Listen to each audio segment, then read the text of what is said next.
সালের আন্দোলন কোন ব্যক্তি, দল বা গোষ্ঠীর নয়।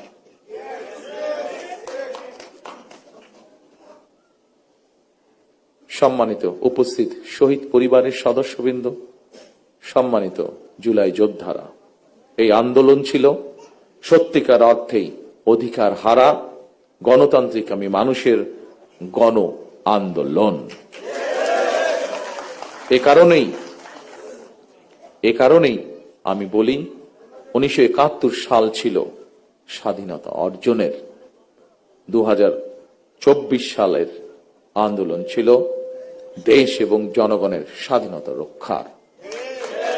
সুতরাং 2024 সালকে যদি সুসংহত করতে হয়, তাহলে দেশের সকল নারী পুরুষ তথা প্রতিটি নাগরিকের রাজনৈতিক এবং অর্থনৈতিক স্বাধীনতা নিশ্চিত করা অবশ্যই প্রয়োজন।